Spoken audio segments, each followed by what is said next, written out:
వి gold trusted gold buyers. మీరు తాకట్టు పెట్టిన బంగారాన్ని విడిపించి ఈ రోజు ఉన్న మార్కెట్ ధరకు కొనబడును. నమస్తే, వెల్కమ్ టు ఐ డ్రీమ్. నేను మీ ఝాన్సీ. అయితే మ్యూచువల్ ఫండ్స్లో ఉన్న డౌట్స్ అన్ని ఈరోజు క్లియర్ చేసుకునే ప్రయత్నం అయితే చేద్దాం. ప్రస్తుతం అంతా ఉన్నారు ఆంఫై రిజిస్టర్డ్ ఇంకా mutual fund distributor Pasupuleti Ramesh గారు. నమస్తే అండి. నమస్తే మేడం. రమేష్ గారు, నా దగ్గర ఒక 50 lakhs ఉన్నాయండి. 50 lakhs కానీ 30 lakhs కానీ ఒక పెద్ద అమౌంట్ ఉంది. ఈ అమౌంట్ని నేను హౌసింగ్లో ఇన్వెస్ట్ చేస్తే మంచిదా, అంటే ఒక మంచి ఏరియా చూసుకొని ఒక హౌస్ బై చేస్తే మంచిదా, లేకపోతే మ్యూచువల్ ఫండ్స్లో ఇన్వెస్ట్ చేస్తే మంచిదా? డెఫినెట్గా అండి, చాలా మంచి క్వశ్చన్. సో ఇప్పుడు ఏంటంటే కంపల్సరీగా హౌస్ అయితే తీసుకోవాల్సిందే.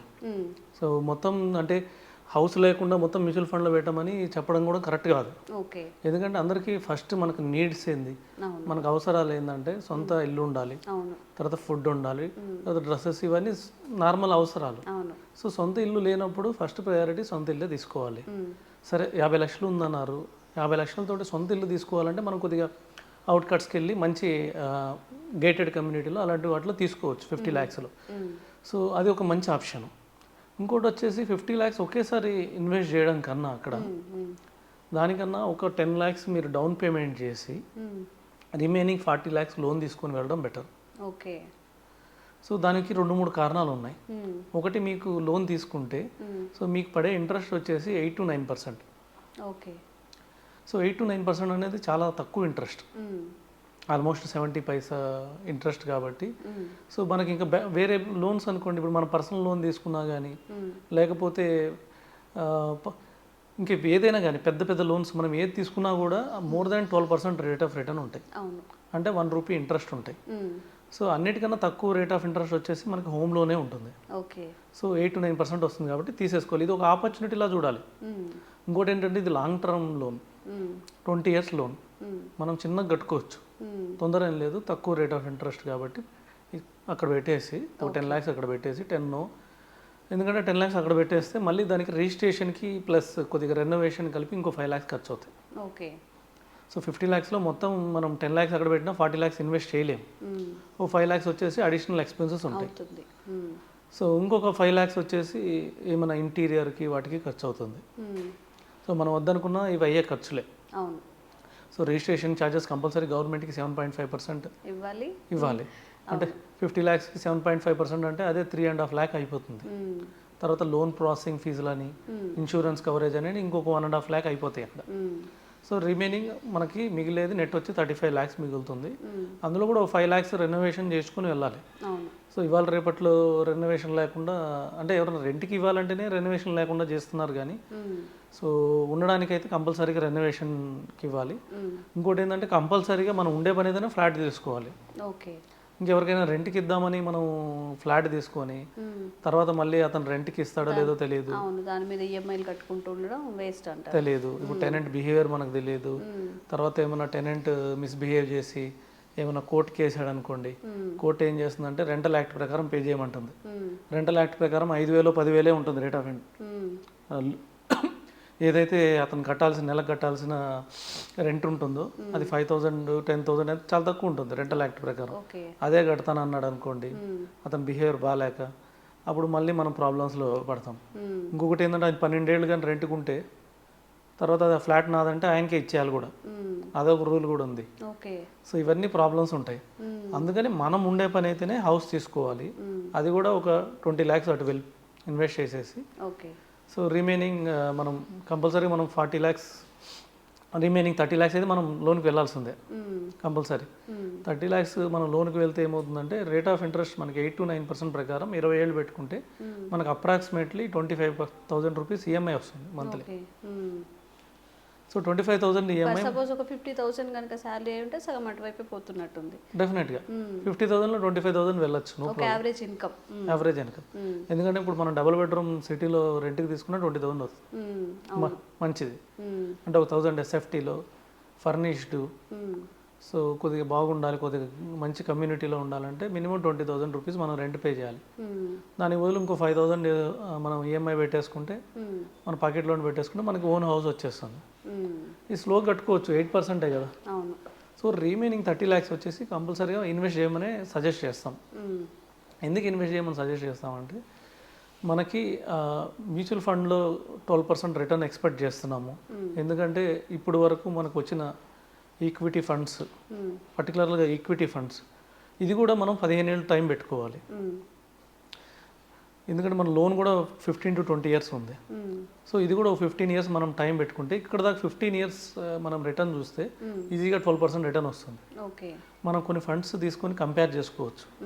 ఒకటి మల్టీ క్యాప్ ఫండ్, రెండోది వచ్చేసి లాంగ్ టర్మ్ కాబట్టి మిడ్ క్యాప్ ఫండ్, ఒకటి స్మాల్ క్యాప్ ఫండ్, ఒకటి లార్జ్ క్యాప్ ఫండ్.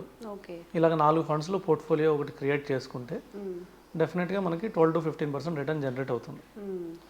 సరే 12% వచ్చింది అనుకోండి, స్టిల్ ఏంటంటే 30 lakhs ఏమవుతుందంటే మన 6 yearsకి డబుల్ అవుతుంది. 6 years డబుల్ అవుతుంది. 6 years డబుల్ అంటే 30 lakhs 60 లక్షలు అవుతుంది. ఎప్పటికి? ఇక్కడ నుంచి 6 yearsకి. అక్కడ నుంచి ఇంకో 6 yearsకి 1.2 crores అవుతుంది. సో అక్కడ నుంచి 3 yearsకి ఇంకో 60 lakhs పెరుగుతుంది, అంటే 1.8 crore అవుతుంది. సో 15 yearsలో మనకి ఏమవుతుందంటే, సపోజ్ మనం 15 yearsలో లోన్ కూడా క్లోజ్ చేసేసుకుంటే 15 years తర్వాత మనకి హౌస్ ఉంటుంది. మన ఎంఐ కట్టి కొంచెం ఎక్స్ట్రా కట్టేసి మధ్యలో 1 lakh 2 lakh అడిషనల్ అమౌంట్ వస్తే హోమ్ లోన్ క్లోజ్ చేసేసుకుంటే 15 years తర్వాత క్లోజ్ చేసుకుంటే 15 years తర్వాత మన దగ్గర ఏమున్నాయని చూస్తే ఒక హౌస్ ఉంటుంది. హౌస్ వాల్యూ ఇప్పుడు 50 lakhs అనుకోండి, 15 years తర్వాత ఈజీగా 1.2 crores ఉంటుంది. ఈజీగా ఉంటుంది. ప్లస్ ఏంటంటే మనకి రెంట్ మిగిలిపోతుంది. మనం ఏదో ఈఎంఐలు కడుతున్నాము, సో అది మన శాలరీ నుంచి వచ్చి కడుతున్నాము, అది రెంట్ అనుకుంటే సో మనకు 1.2 crores అక్కడ ఉంటుంది. హౌస్ మినిమం 1.2 crore ఉంటుంది. ప్లస్ మన దగ్గర లిక్విడ్ క్యాష్ ఎంత ఉంది మ్యూచువల్ ఫండ్లో? 1.8 crore ఉంది. సో ఓవరాల్గా మన దగ్గర ఎంత ఉన్నట్టు? 3 crore ఉంది. సో అదే మనం ఒకేసారి 50 lakhs పెట్టి హౌస్ పెట్టి మనం తీసుకున్నా కూడా మనకు 15 years తర్వాత మన దగ్గర ఉండేది 1.2 crore. అవును, అంటే ఈక్వల్గా ఇప్పుడు మనం ఉన్న అమౌంట్ని కొంచెం తెలివిగా హాఫ్ అటు కొంచెం ఇటు మ్యూచువల్ ఫండ్స్లో కొంచెం ఇన్వెస్ట్ చేసుకుంటే మంచిది. అవును, డైవర్సిఫై చేసుకోవాలండి. ఎందుకంటే మన బాగా ఆపర్చునిటీ ఉన్న అసెట్ క్లాసెస్ ఏంటంటే వరల్డ్ మొత్తం మీద తీసుకుంటే బాగా ఆపర్చునిటీ ఉన్న asset classes real estate, equity market. So మనం ఎప్పుడైనా విన్నామా గోల్డ్ 1 yearలో 5 times అయిందని, 2 times అయిందని విన్నామా? వినలేదు. లేదు. 1-2 yearsలో మనకి ఏమైనా బ్యాంక్ ఎఫ్డీలు డబుల్ అయినాయి అని విన్నామా? కానీ 1-2 yearsలో డబుల్ అయిన షేర్స్ విన్నామా?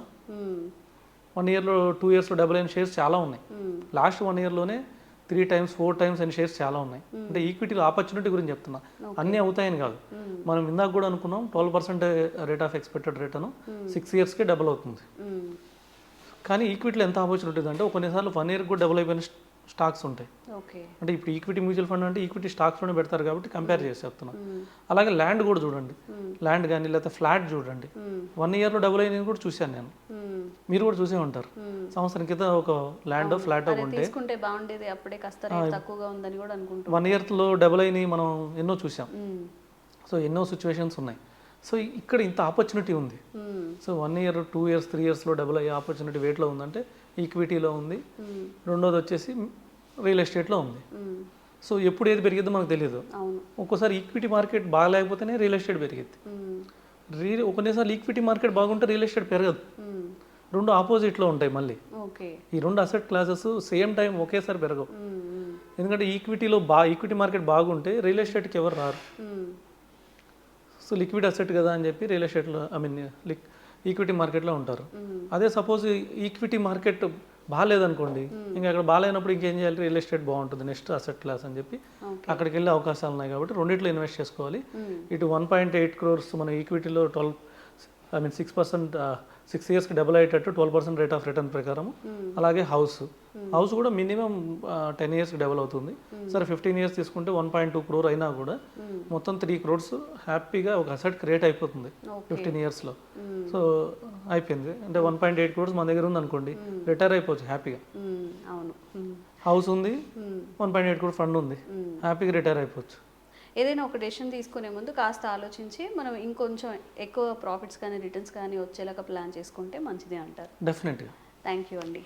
Thank you madam.